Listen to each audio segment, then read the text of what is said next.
Okay, it's 12 noon. The Norfolk Public School District's Board of Education meeting is called to order. Roll call. Terry Bauer.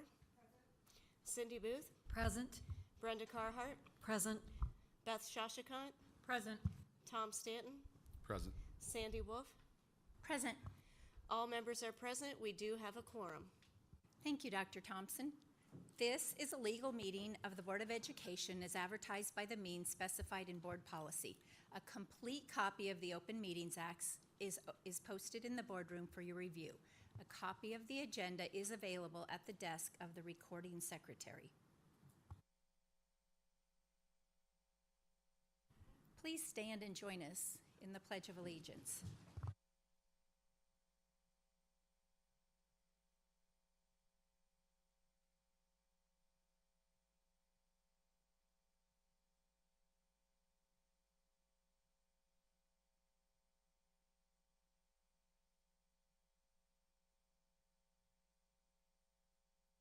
Thank you.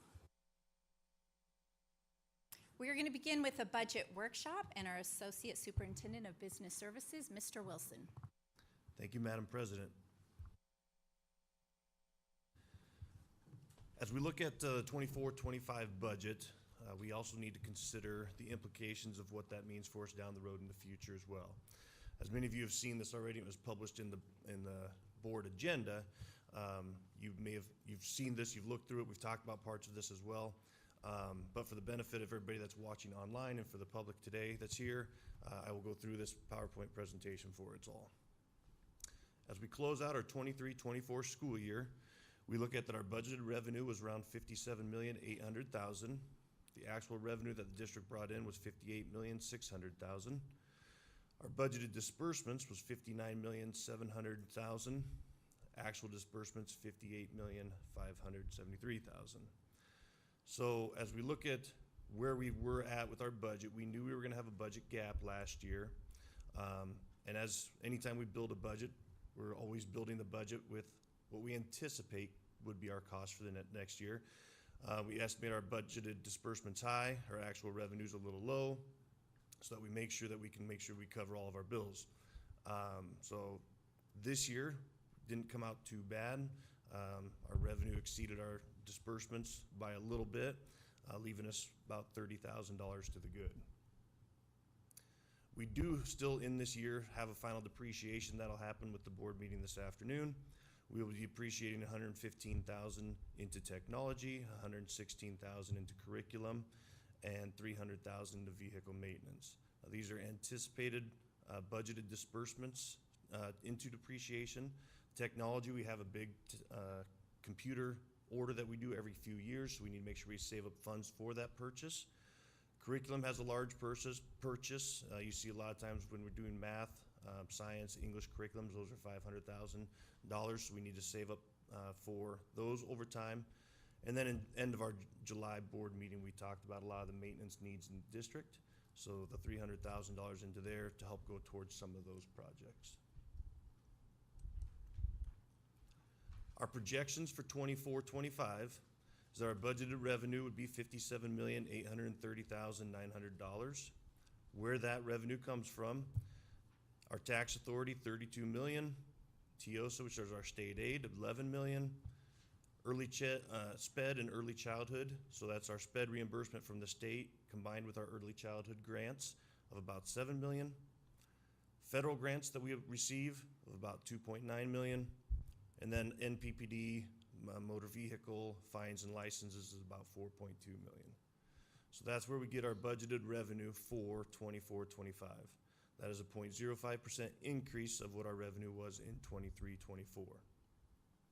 Our budgeted disbursements for 24-25 is $61,500,000, $98.78. That's a 2.9% increase over last year's budget.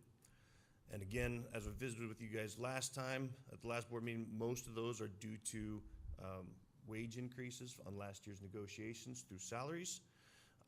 And then the lawsuit, we had to budget some more money there, and also for aero transportation. So what does 24-25 look like for us in valuations? Our valuation changes, which include Madison, Pierce, Stanton, and Wayne counties. Our 23-24 valuation was $3,375,000,000. Our tax authority cap in 23-24 is $33,800,000, and that was what we requested last year, $33,800,000. In 24-25, our valuations have gone up $3,791,000, which would be a 12% increase over what they were last year. Our cap for 23-24 then did decrease. It is $32,078,000. This is a 5.4% decrease. And as we've mentioned before, that decrease that we see there, because we've received an increase in our sped reimbursement over what it's been in the past. We used to be 40%, now we receive 80%. Should that be, instead of a 23-24 cap, shouldn't it be our 24-25 cap is 32? Good catch, I apologize. Thank you.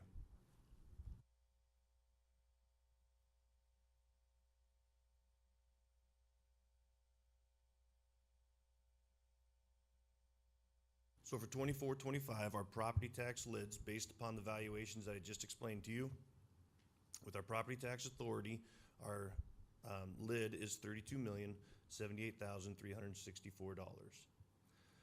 The property tax authority with a 70% vote of the board can be $34,697,112. There's two different laws within what we have to follow. We have a property tax authority, and then we have our budget growth.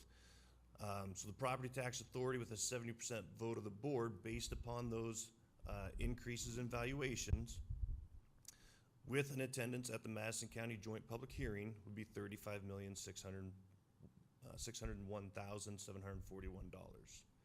Okay, we are not recommending, nor I don't think any of the board members have showed any interest in attending the Madison County Joint Public Hearing, so that we are not looking at that option as we go through this today. So our funding options for the budget then. Funding option one, we've discussed this a little bit before in our early August meeting. Difference is that we do have our true valuations now, which can help, has solidified what our true levy will be. So in 23-24, our general fund levy was 95 cents. At this property tax rate, our general fund levy would be 84.6 cents. Last year, we budgeted 5 cents into our special building fund. We would not be budgeting any dollars into our special building fund at this funding option due to the amount that we would be pulling from cash reserves. QC Puff levy, our payment still stays the same, but because our increase in valuation has gone up, our levy goes down, so 2.06 cents, which leaves us with a total levy of $0.866728 for the 24-25 school year, compared to $1.02 in the 23-24 school year. This is a levy reduction of 15.78 cents. Last year, we had a levy reduction of 5.34 cents. In order, at this cash rate, tax rate here, in order to balance the budget, we would have to use $3.6 million from our cash reserve. We have about $5 million in our cash reserve that we could access, but this isn't just a one-time gap. That gap, if we don't close it, stays there. We have to continue to do that every year. Our tax asking increase would actually be a decrease this year of $1.7 million. So what does that translate to a tax on a house? A $100,000 house in 23-24 would have paid $1,024 in taxes, school tax.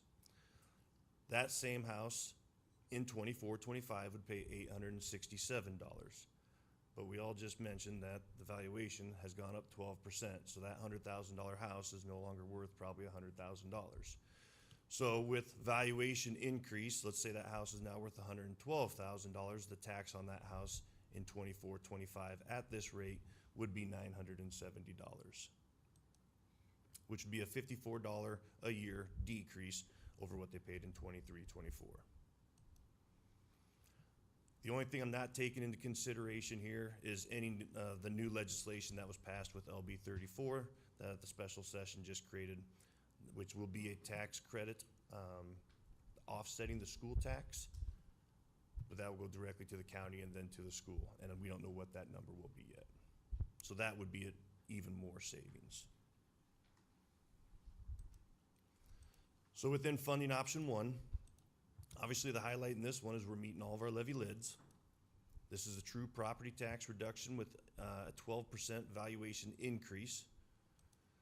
We're reducing our levy by 15.78 cents, but there are some cautions that come along with this one. This does cause a large draw on our cash reserves, $3.6 million this year. That gap does not close, so this is not sustainable. We would use up all of our cash reserve in a year and a half. It will widen our funding gap, resulting in staff reductions, impacts to programs and students. In order to close that budget gap, we have to cut somewhere, and I'll explain later on why those cuts would have to happen here. Another caution too, this is we are not adding any to our special building fund. We anticipate about $400,000 in our special building fund at the end of this fiscal year. We can use that to accomplish some of those projects and tasks that we'd mentioned back at the July facilities meeting, plus the $300,000 that we're depreciating this year. If we do not see any change, though, I would anticipate we would have to start adding dollars to our special building fund in 25-26. Any questions on option one there? Funding option two. So funding option two is $34,697,112 of property tax, which is a 5% override of our current levy. The general fund levy would go from 95 cents to 91.52 cents at that tax rate. Our special building fund, again, we would still not budget any dollars there, so there's 0 cents there. QC Puff stays the same at 2.06 cents, giving us a total levy of 0.935799 compared to last year's $1.02. This is an 8.89 cent levy reduction on top of the 5% levy reduction we had last year.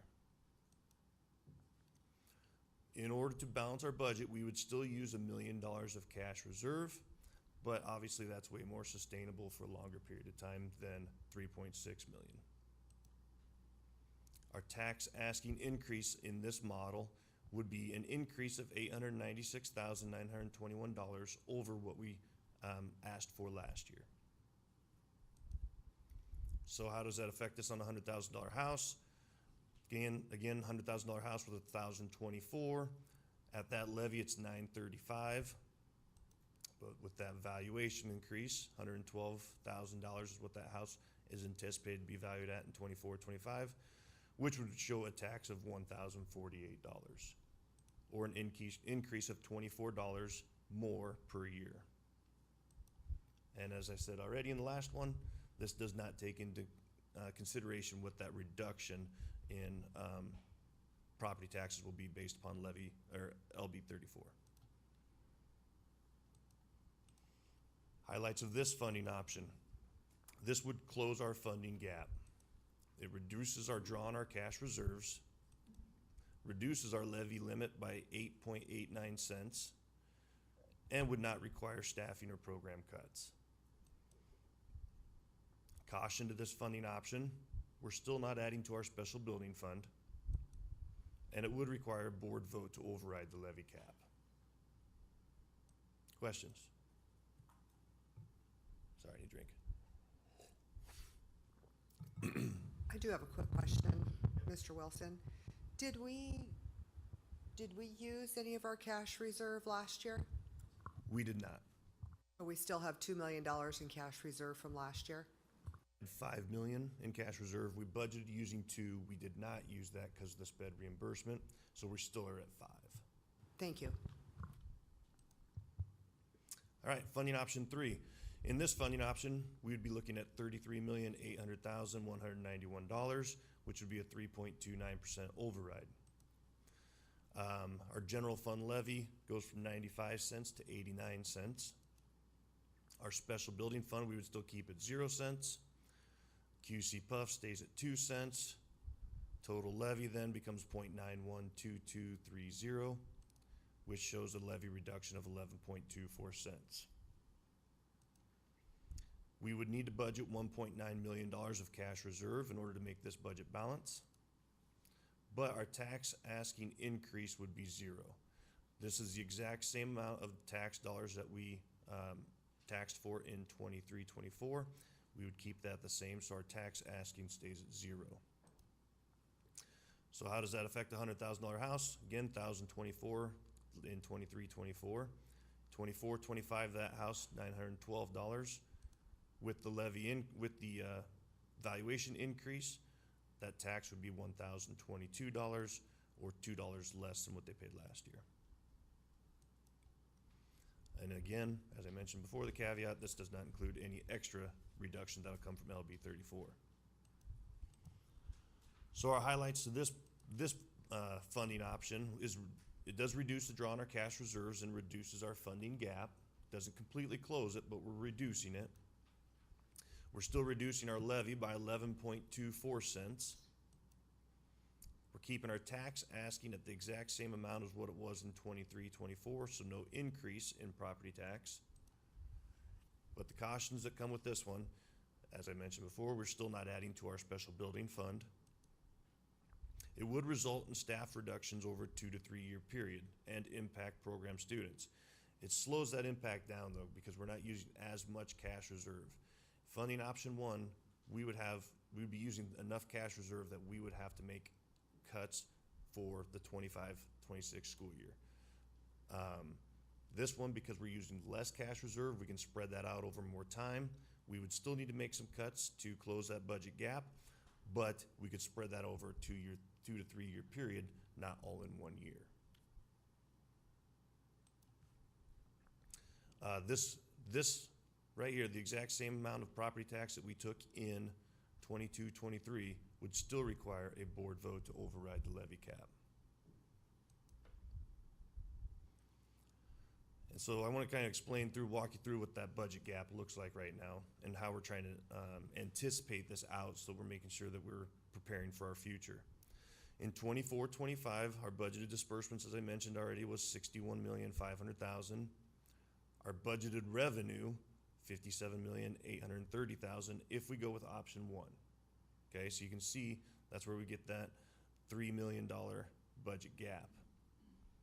If we go with option 2, with a tax asking of $34 million, we would generate about $60 million, which would be closing that funding gap down to about $1 million difference. And funding option 3, we generate $59,552,000. Again, making an impact on that funding gap, but not completely closing it. So how does next year look, though? This is the important factor right here.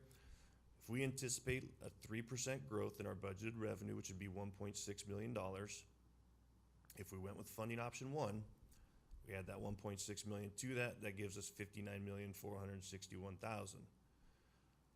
Comparing that to our budgeted disbursements in 24-25, it's hard to anticipate what 25-26 is going to be exactly, but if we froze everything, added no new teachers, no new programs, and just offered negotiated raises, you can anticipate that number is going to go to 62 to 63 million. So if we're at 62 to 63 million in 25-26 for disbursements, you can see what that gap would look like with the revenue of 59 million at option 1, 62 million at option 2, or 61 million at option 3. And as we build the 24-25 budget, we're basing this on estimates, right? Best guesses for what our disbursements and our revenues are going to be. Looking at 25-26, we're guessing even further down the line. So I can't take into account, this is a caveat here at the bottom, I can't take into account any increase or decrease in TIOSA or grant funds. We have had years where TIOSA has increased because of maybe our student population goes up, or the formula has changed and TIOSA decreases and we have to cut even more dollars then.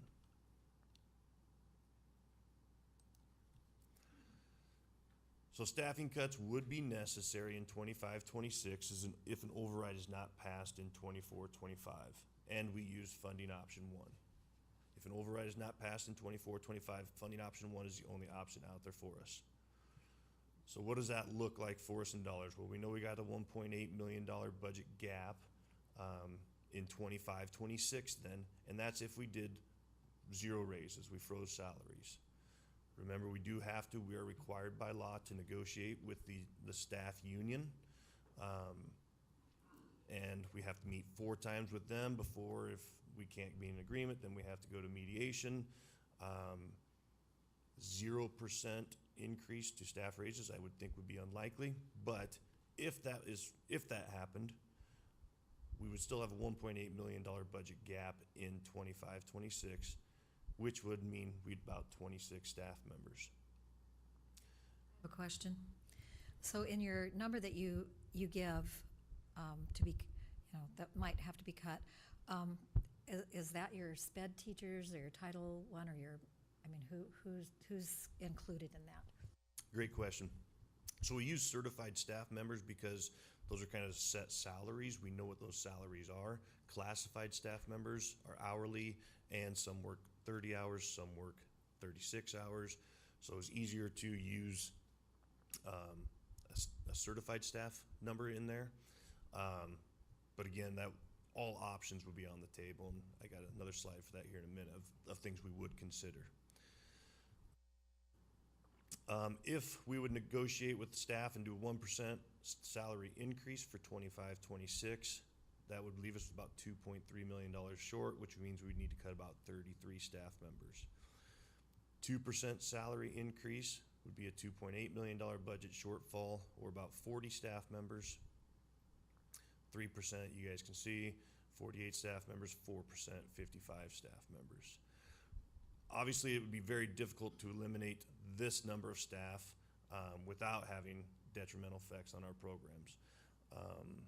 It's not like we have extra staff hanging around, and our class sizes are not anywhere where they're super small. The impact would be larger class sizes and program cuts. Even if we used all of our remaining cash reserve, so in 25-26 we would have 1.4 million left. Even if we used all of that, we would still probably have to cut 26 staff members if we negotiated a 3% raise increase. Any questions on that one?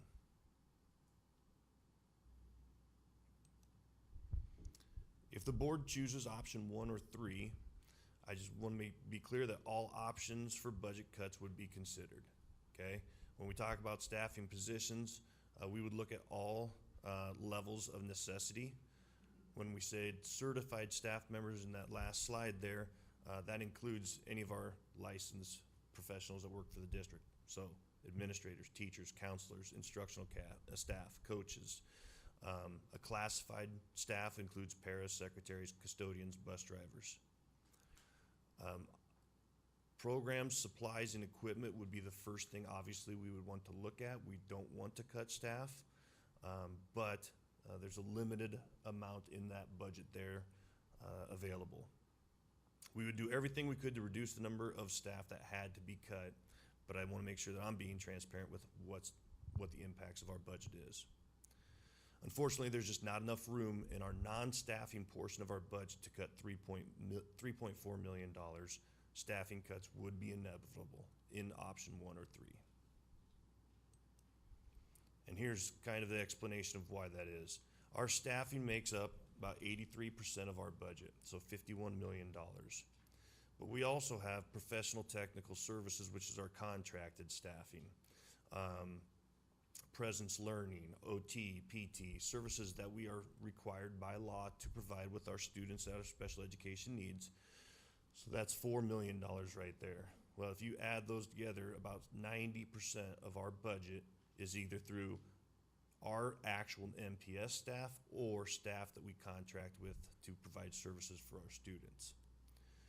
So other options then that are left for us: financial, legal services, insurance.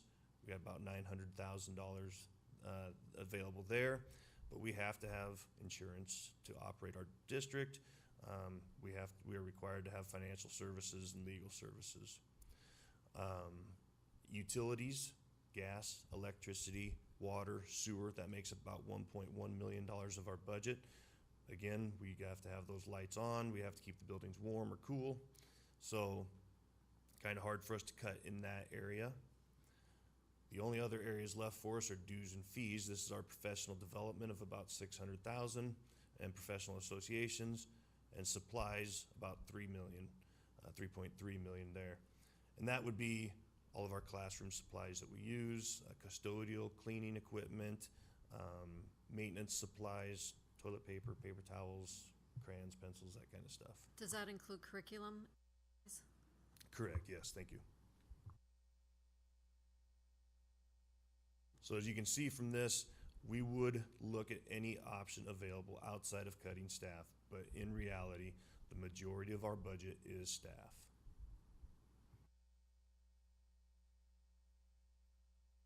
The question has been asked, what cuts have we made already? There's just a list of them here. The things that we've put out are reduced in order to try to help save money for the district. We've reduced our advertising in the Omaha World Herald. That's about $1,200 a week when we advertise in the Omaha World Herald. We still have open positions we weren't able to fill. So advertising less makes it harder for us to fill positions, but we're really trying to be more strategic about when we advertise and put that information out, or what types of positions we're advertising for, those high need positions that are harder for us to find. We've eliminated the Upbeat survey. That was $37,900 a year, which provided us good information and results from our staff about how things are going in our buildings, but it's a savings that we could make, and we're going to try to do some different ways to do that, find some different ways to do that in-house. We do use ServiceMaster for some of our cleaning supplies, cleaning services. When we cannot hire custodians, we've been able to hire some, and that reduced our custodial costs by about $66,000. We've eliminated LinkedIn, which was another advertising platform that we were using. That's about $25,000. Dreambox, which is a digital intervention for our classrooms for students that are struggling in certain curricular areas. That's $27,000. We eliminated the purchase of the Class A bus, about $800,000. We've postponed multiple maintenance projects, which at some point in time will catch up with us. We've eliminated board suppers. It's about $1,600. Postponed the purchase of new trucks for maintenance, $60,000. New route bus, $85,000. But as you guys saw on the board bill, as in the questions I think that were asked about that, those older buses start to have more maintenance issues for us. We did switch to a pooled insurance company, which provided us about $69,000 in savings per year. We've switched copier companies, $15,000. We eliminated Edgenuity, which was one of our online curricular platforms, which was $37,000. And then just like switching the copier company, we put a lot of things out for bid that we always do, trying to find the best price for the service that we need for the district. So like water treatment chemicals, we ended up switching a vendor there, which provided us about a $1,400 a year savings.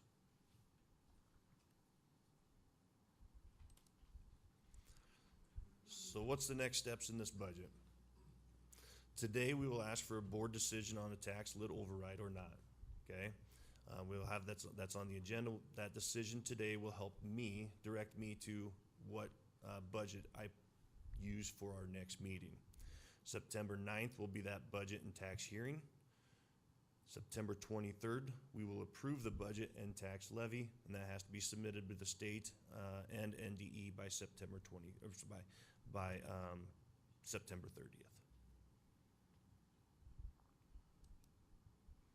So at this point in time, I would like any board feedback or questions, anything that I can clarify for you today. My question is, why did the state reduce our cap from 33.8 down to 32? A loss of 1.8 that we can tax for. So the state increased our revenue on special ed reimbursement. It used to reimburse at 40%. They upped it to 80%. Historically, that hadn't affected our tax authority, but because when they made that change, they decided to take that off of how much we can tax for. So the increase that they gave us at the time, that was great news. It's nice to be reimbursed for that we're spending already. But they took that off the top of what we could tax for, so that's why we are reduced.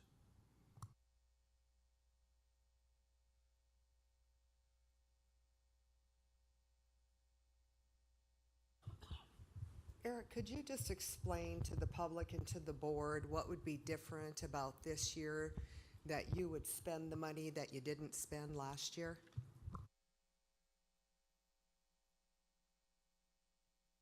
Sorry.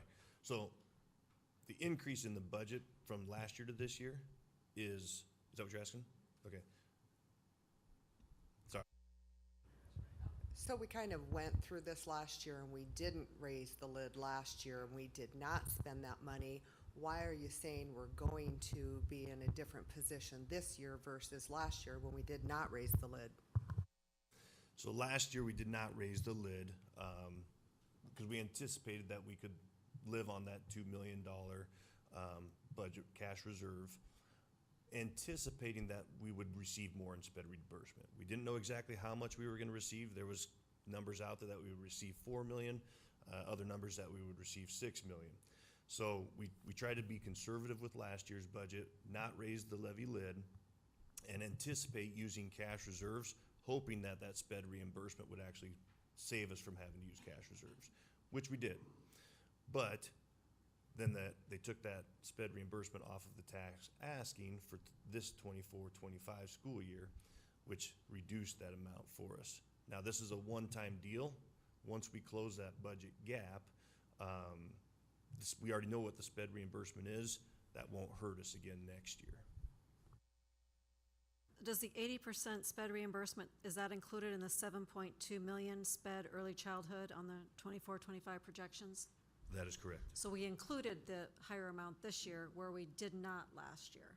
That is correct. We didn't want to budget for all of it last year and then it not all come in and then we were short. Isn't that reimbursement for sped, that 80%, only a 3-year deal? So this is year 2 of that and then it goes away? Or is that still, what's your thoughts on that? They can do whatever they want at the legislative level. We could see something completely different next year, but it is supposed to be a 3-year guarantee, and then they would be revisiting how that was going to work. So how much did we get last year? Is that the same number Brenda's talking about? Okay, and previously we were getting 40%? Correct. So in 22-23, we got a little over $2 million. I believe it was 2.9, maybe it was. We anticipated, we knew there was going to be an increase, but we didn't know exactly how much. So we budgeted for $4 million for last year, 23-24. Now that the state has gone through a year of that reimbursement, we know they gave us the number this year. You know it's exactly going to be $6 million next year. So that's what I put into our budget formula. So did we really end up at a shortfall with the difference in the numbers? Since we projected 4 million, we got 7 million because it came off of our taxable? We projected 4, we got 6. The extras in there's our 6 pence and early childhood grant funds. That's what puts us at the 7. So we got the $2 million more than what we budgeted for, and we didn't have to dip into cash reserve, which at the end of the year, that earlier slide in that shows our end of 23-24 projections, our budgeted revenue was slightly higher than our budgeted disbursements, which is where we would prefer to be. Thank you. By about 50,000 if you look at the first page. So basically last year we ended up even. Pretty darn close. Eric, can you explain where our cash reserves comes from and how money gets added into that account, if it does get added into that account? So let's say that we estimated differently or that reimbursement came in differently and our revenues this year, at the end of this year, were 59 million and our expenses were 58 million. That revenue, extra $1 million, would be added to our cash reserve. That's all discovered through our accounting audit at the end of the year. So we'll have that starts here in September. where they'll go through all of our books and they'll finalize exactly what that cash reserve number is. Obviously, we're not gonna increase it very much this year because we're pretty close to even. And so as our revenue and disbursement gaps, if they widen over the years following, it's very unlikely that we would, if we spent the cash reserves money, that we would be able to build that back up, right? That is correct. And using the 3% growth rate for moving on, trying to live within those means, which is what we anticipate doing. And really, we could have had this anomaly of the special education reimbursement affected the tax request. We were living within our means there. Once we get this budget gap closed, if we can get it closed, now whether that's through the tax asking increase or staff reductions, we have to close that. Once we have that closed and live within that 3% means, we should not have these types of issues moving forward. Thank you. Eric, just for clarification on that, we keep 15 million plus 5 million, so we really have 20 million in cash reserve? That is correct. So Thank we want to keep the 3 million, the 3-month cash reserve to cover us for payroll, bills, keeping the lights on, all that stuff. Because with the grants, we have to spend the money first and then get a reimbursement on the back side. So we gotta make sure we've got that cash reserve to cover us through. So we keep that 15 million 3-month cushion there. Beyond that, we've got the other 5 million that we've got right now that we could use to help balance our budget. But when that's gone, we're not building that back up with if our revenues and disbursements are gapped as they are. That makes sense. Thank you.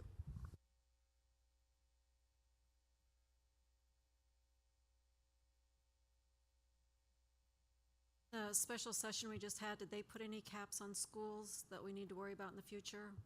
Anything change there that They did not affects add us? any new caps to schools during this legislative session. We just have all of the same caps that we have had this last year. Just 3% growth. 3% plus growth.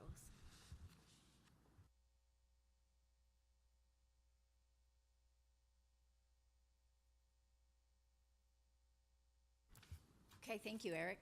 No more questions, correct? Okay, we are to public comments and communication. This is the time during the meeting when the public may request to address the board.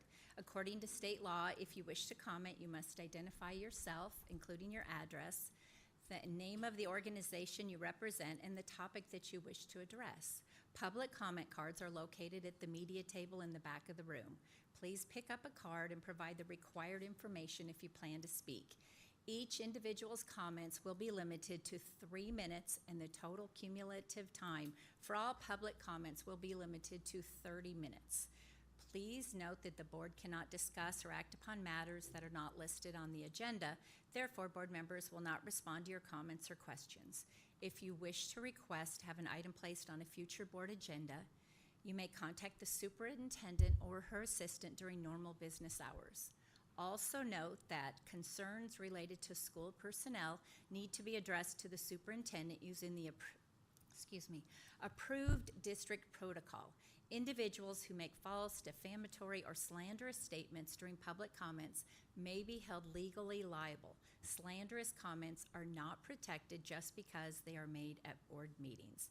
Additional procedural guidelines are available at the media table. Would somebody like to come up to the podium?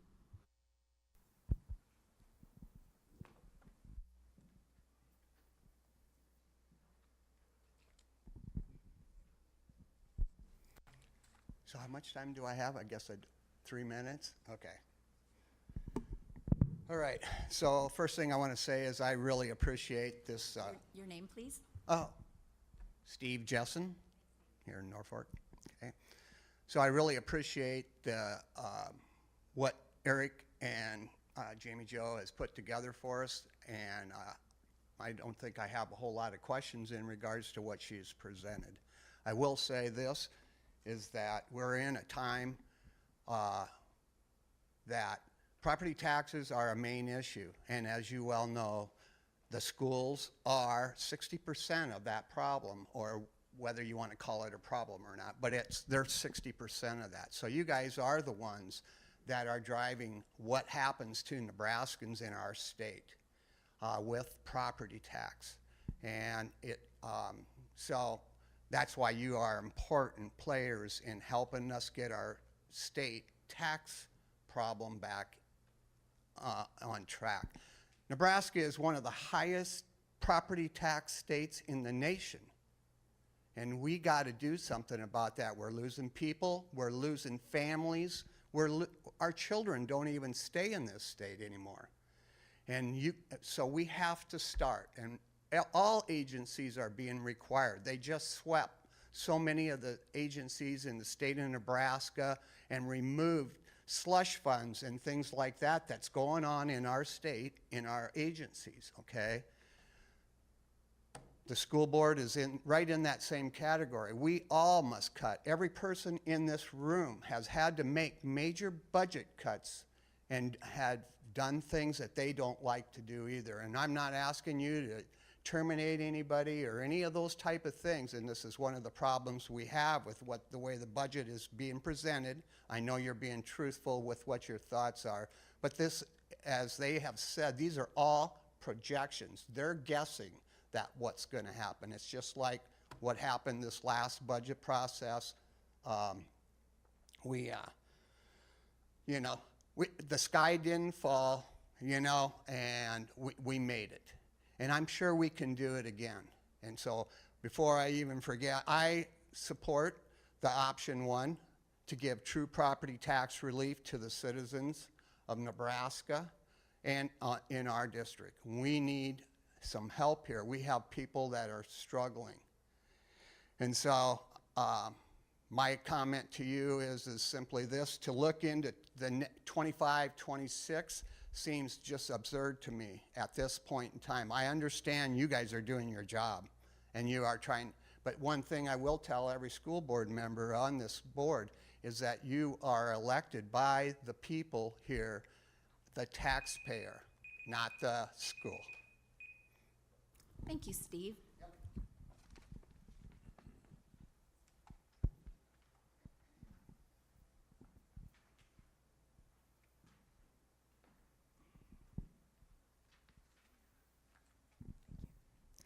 Peggy Hoffman, Andy's Lake.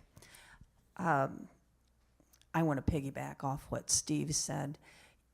We are all here, I think, because of children. And I want you to imagine a parent about to lose their apartment or their rental home or the home they live in, and how stressful that must be for a child to go home and see mom and dad stressed because maybe mom's got 2 or 3 jobs if she's a single mom trying to make ends meet, and maybe she's not even home when her kids get home. And maybe dad has to take 2 jobs and mom's home doing the job by herself. Now we have mental health professionals hired in our schools to help our children. Do you think maybe they have some of those emotional issues coming from home because the parents are under stress? Inflation has eaten into the dollar. Grocery prices are up. There's 4 of you up here who have your own business or you're involved in business. What do you do when your income goes down? You start making cuts. You have maybe 1 or 2 less people you can hire. It's a bad thing, but I heard Duluth Trading just closed a warehouse in Dubuque, Iowa. They've been hit with John Deere leaving, 3 Hy-Vees leaving in that area. If we can't keep the private sector going, there aren't going to be tax dollars. That's how it works. And homeowners are struggling. In Nebraska, we have one of the highest rates of mortgage default. It's tough. People being evicted from their homes, how does that affect our children? Also on this budget, you said cuts already made. A postponed project is not a cut. It just means you've budgeted the money but decided not to spend it. So it's not actually a cut. And I do think we are top-heavy. We have a lot of administration.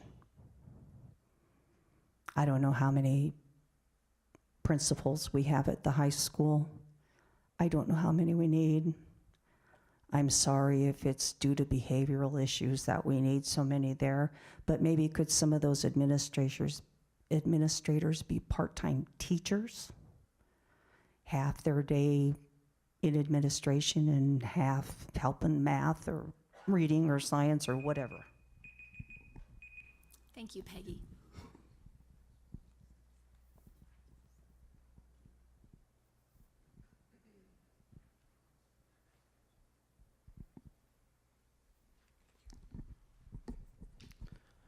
Hello, Randy D., Norfolk, also a candidate for school board.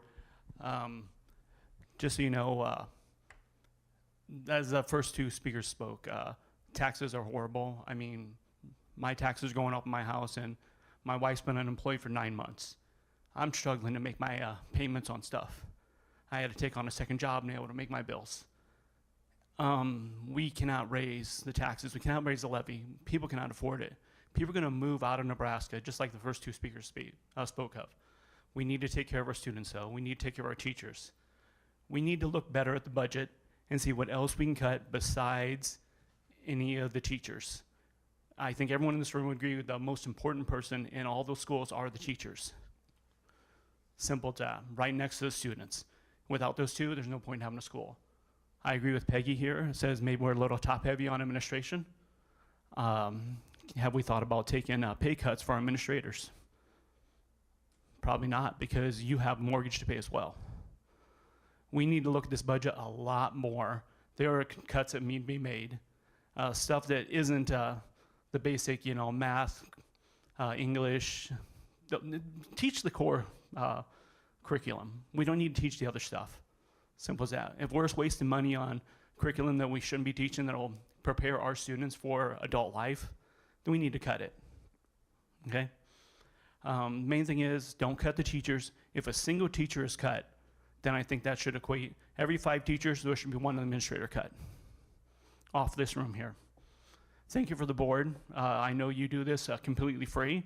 You're not paid, but others in this room are paid, and I think they're paid pretty dang well. So there's a thought for you there. Anyway, recap what I said. We cannot cut any teacher jobs, but we cannot raise taxes either. Either way, we're going to hurt our economy. We're going to hurt our community. That's it. Thank you, Randy.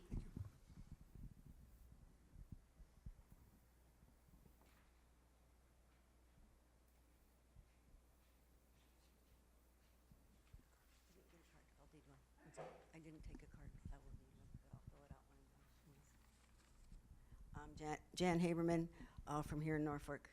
I just want to start with also thanking the board and the staff of Norfolk Public Schools for all the work that's been done in the budget, all the considerations. I know you've all been working hard to make the right decision, and I do appreciate your work. I don't envy your job at all either. But I do want to say that I do support option number 1, no overrides. And I'm going to sort of kind of piggyback over what Steve and Peg said, that first of all, that you are the elected official school board. I vote all the time, and you are elected to represent us.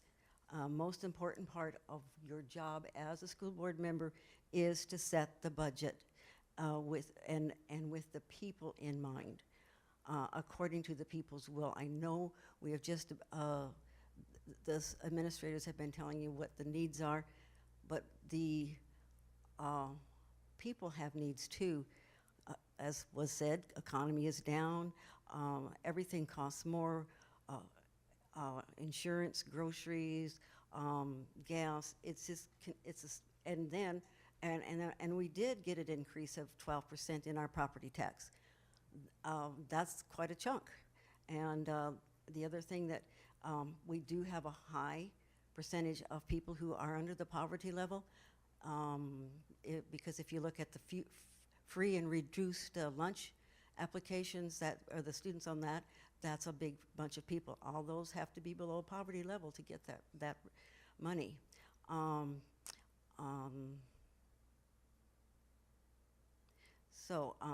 I do, okay. Lost my place, okay. I would also, of the budget of number 1 does meet all the lids. It covers, there is some money that is to be made up, but last year, they also was would be a draw from cash reserves. But as the year progressed, they found out there was more money from TIOSA, there was more money from SPED, there was more funds from here and there. So everything worked out, and the budget was balanced. So I'm asking that you would support number 1, school board, that with no increases. And I do agree with Mr. Randy D, that we go back and look at the budget some more. Thank you, Jan.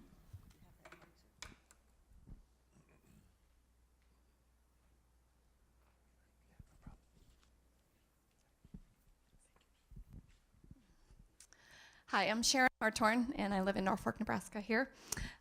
First of all, I just want to say thank you. Like they said, I know you tirelessly give your time and energy and effort without pay, and so I really appreciate all of you being here and doing this. No one likes taxes. We don't like taxes, but I lived in a country where there were not good taxes. I lived in a different country, and there were no stoplights.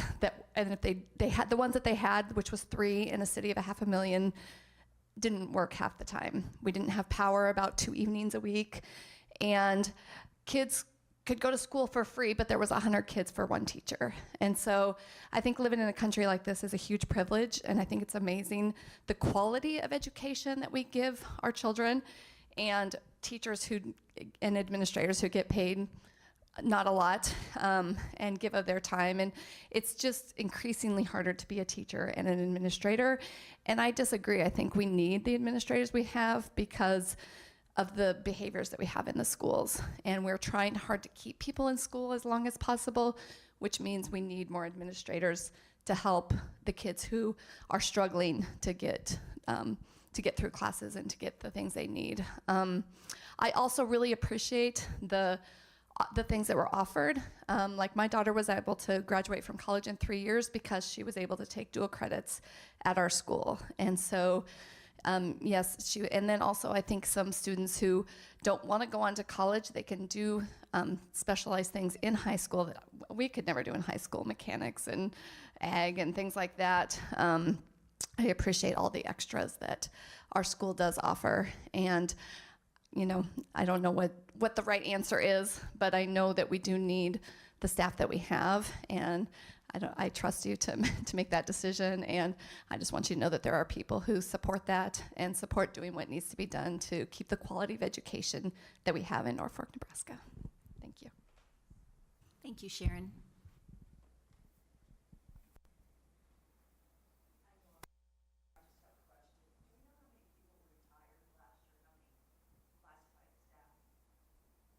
I don't know the answer to that.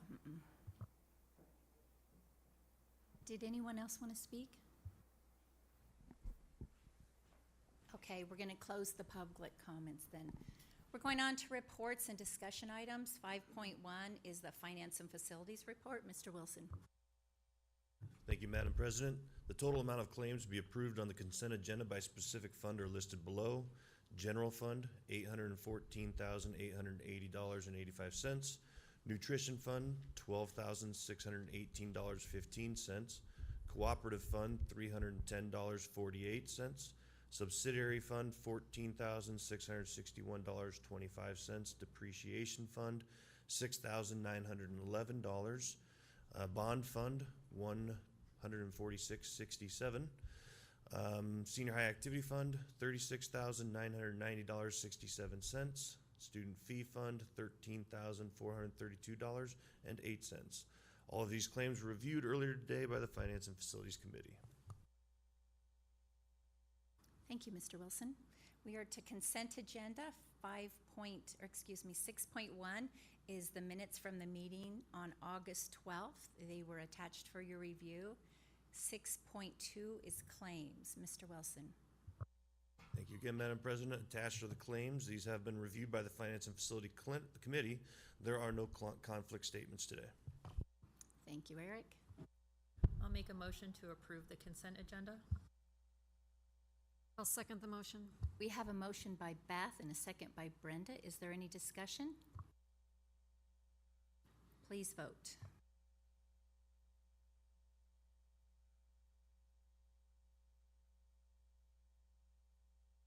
Motion carried, 6-0. Thank you, Callan. That brings us to the action item. 7.1 is discuss, consider, and take action to approve the attached Property Tax Authority resolution resulting in an increase to the MPS Property Tax Request Authority by up to an additional 5%. Mr. Wilson. Thank you, Madam President. In compliance with the provisions of Section 5 of the 2023 Nebraska Revised Statute 243, it is necessary for the Board of Education to vote to approve an increase to the school district's property tax request authority by up to 5%. State statute allows us to exceed our property tax authority of 3% by an additional 5% following a vote of at least 70% of the board. Sorry about that. I have presented to you potential funding options for the 24-25 school year today. A vote for this resolution lets me know the board's wishes for me to pursue funding options 2 or 3. A vote against this resolution lets me know the board wishes for me to move forward with funding option 1. And along with this, I do have to read the resolution, so hang on to your seats.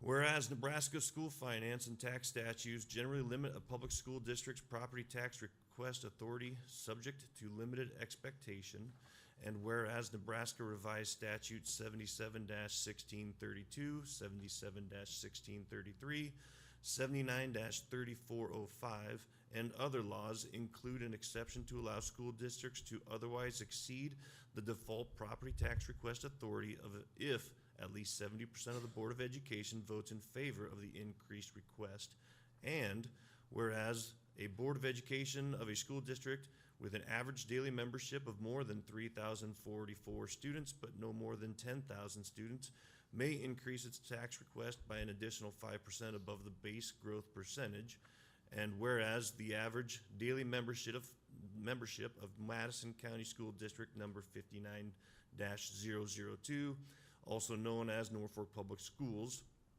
is more than 3,044 students, but no more than 10,000 students.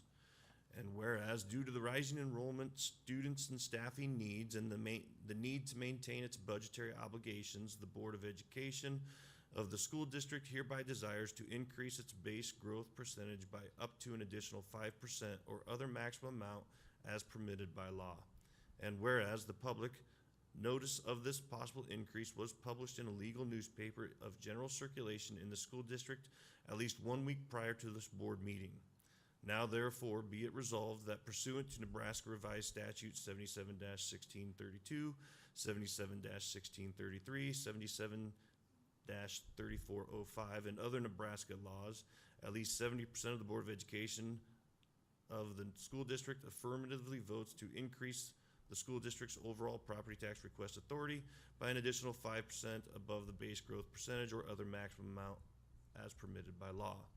The superintendent or designee is hereby authorized to directed to take any action consent with this resolution to ensure the school district's overall property tax request complies with this resolution. Sorry, that was a long one. So that is the resolution that you will be voting on and is open for your discussion. I just want to reiterate that we are only asking you to approve this resolution, which would allow us to go over the property tax limitation. We are not asking you to choose between option 2 or 3. That even if this resolution is approved, there would still be option 3 on the table to choose from in the future, which would be no increase to property taxes from last year to this year. In fact, it would be a property tax decrease. Thank you. And to everybody that came and spoke, thank you so much. We really do value your opinion because, as you noted, we are all elected officials and we're here to represent you. So there were 4 people that came and spoke, and they were all supportive of option number 1, and then 1 who was not. But I'm guessing my fellow board members probably received about 14 emails. That's how many I received, was 14. And just so you and our community would hear what some of these other people said, I've printed them out. Now, I haven't printed them out completely, or we would be here till 3 o'clock, and that's not fair to anybody.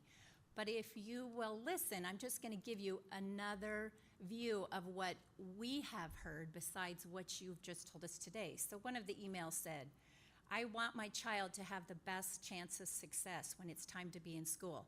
I am strongly encouraging you to vote for option B on Monday. I know this means higher taxes. However, our children's futures are important, and we need good educators in our classrooms. Another one, I know you will do what is best for our students and our next generation. Another one, because of the $3 million deficit to the MPS budget, I'm asking you to vote to raise my taxes. Keeping the excellent staff we have is worth it. Please vote to do the right thing. I am a homeowner in Norfolk, so I pay property taxes and won't mind paying a little more to keep our schools the best possible for our kids. I feel the job of the school board is to have the interest of all students in mind. Cutting teachers is not a good idea. These kids are our future. Education is so important. My family owns a home within Norfolk city limits. We also own businesses. We understand the burden that high taxes can have because it's affecting us. But we also know that our educational system lays the foundation for the success of our community. As a district that's already conservative in spending, rejecting the increase would have significant negative consequences. Please, I urge the board to approve the levy increase. Thank you for all the work you do. Dipping into cash reserves at this time would not be the best interest of protecting our schools. Even with this override option, it appears the levy will still be lower than it was last year based on the information. This would negatively impact our community if we don't do it and not make our schools strong. I mean, I know this is a lot, but these were fantastic emails. One said, we moved our daughter from a private school to MPS when she was in first grade, largely because we knew of the offerings of MPS. These programs enrich her learning and provide her a well-rounded education. Please do not make cuts. On behalf of our students, I emphasize there is a direct correlation between student achievement and student funding. So there are many sides to this, and we understand that, and this weighs heavily on all of us. But I want you to know that we don't take this lightly, and we have listened to both sides with all the different information we've been given.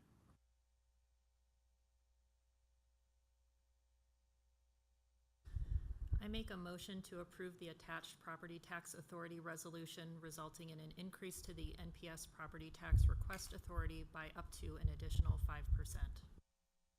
Second.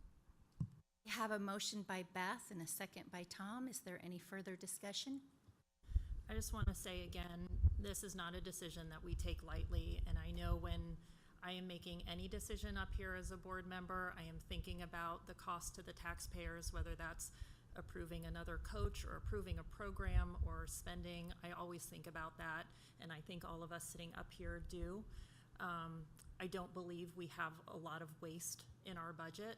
I don't believe we have teachers sitting around in empty classrooms, twiddling their thumbs.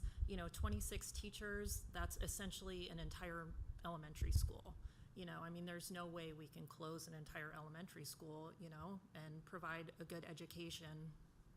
And I hear everybody who says that their property taxes are too high. I too am a taxpayer in this district. But the benefits of a quality public education, I think, are worth that. A lot of you are business owners. You want employees that are qualified to work in your companies. You talk about people leaving the state of Nebraska leaving the Norfolk area, if we don't have quality public schools here, that is only going to encourage more people to leave. So public education is like one of the best gifts that we can give to the children of our community, and they are going to be our future leaders, and we owe it to them to make sure we're doing the best that we possibly can. So that's my feelings on that right now. And again, voting to raise the levy lid doesn't mean we're going to spend all the money. I don't think any of us are sitting up here thinking, oh, gee, an extra $3 million, what can we bring in? We're just making it possible to run our programs, run our classrooms the way that we've been doing. And as a member of the Government Relations Committee who pays very close attention to the legislature, I've been doing that for the last 2 sessions now.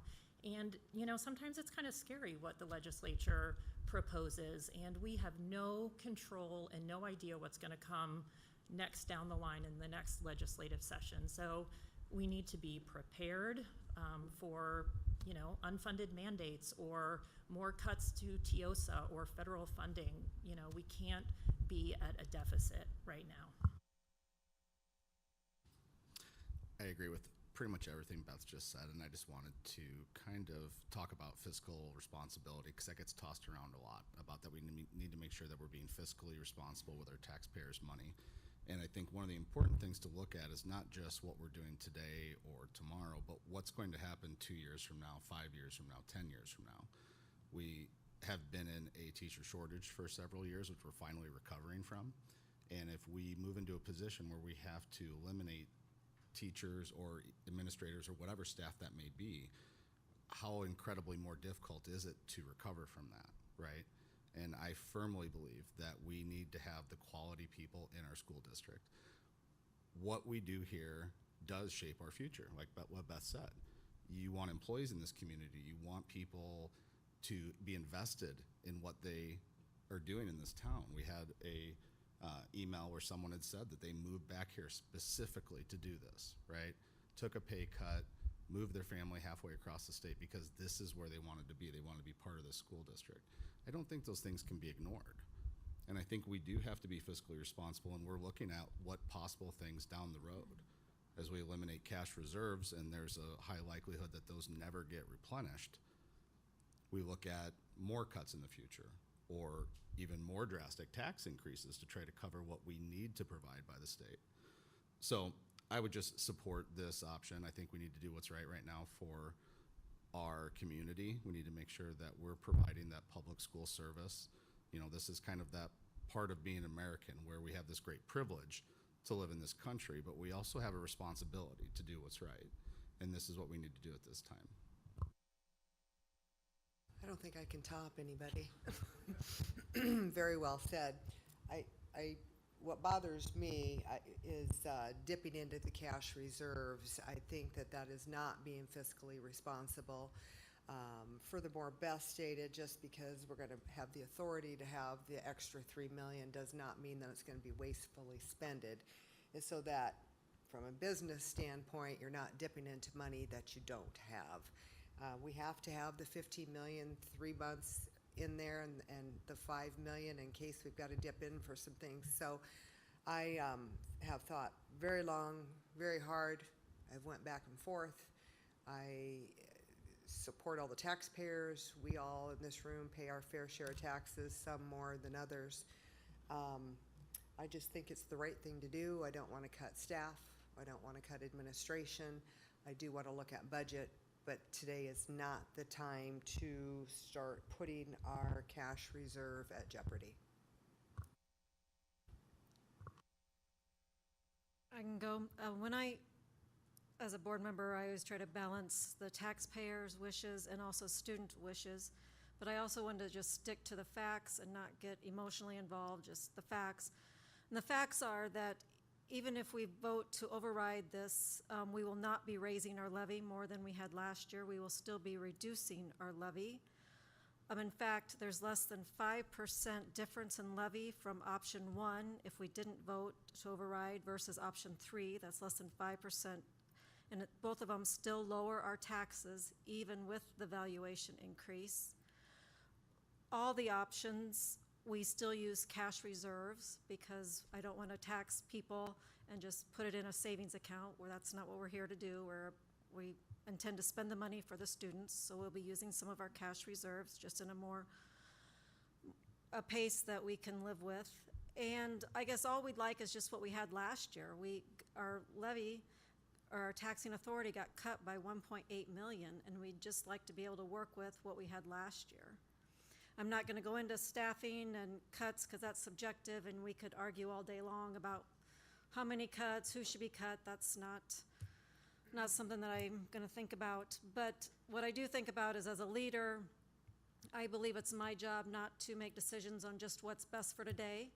Yes, we could do option one, and we could get through this year, use our cash reserve, but that's not, as a leader, I need to think about my decisions and how they affect lives and people for years to come in the school system, both taxpayers and students. So that's my thought process in this override. Okay, please vote.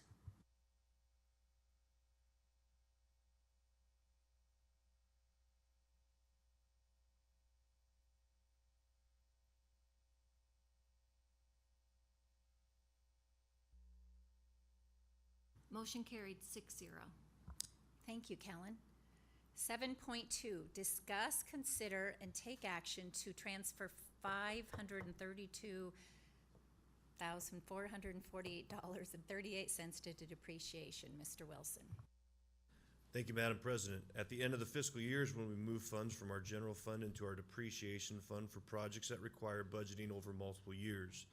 This year, we are depreciating $115,709 into technology for future device needs, $116,739.38 into curriculum for those required curriculum updates, and $300,000 into maintenance vehicle for facilities projects presented back in July.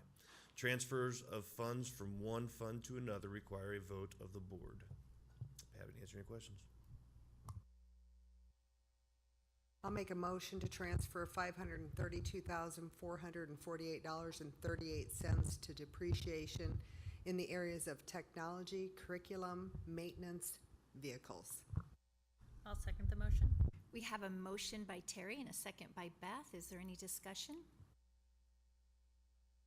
Please vote.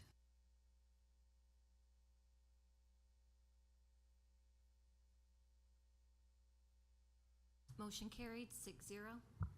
Thank you, Callan. Well, that brings us to the end of the meeting. The next regular meeting of the Board of Education will be held on Monday, September 9th, 2024. A budget hearing will begin at 5:30 p.m. to discuss, consider, and receive input on the 24-25 MPS budget. A tax hearing will immediately follow the budget hearing to discuss, consider, and receive input on the 24-25 tax request. The regular Board of Education meeting will begin immediately following the tax hearing to conduct regular business. Meeting start time will be adjusted based on the length of the hearings. All components of these hearings and meetings will be held at the MPS Central Administration Offices, 512 Phillip Avenue, and will be open to the public unless an executive session is needed in order to protect the interest of the district or the reputation of an individual. Meeting adjourned.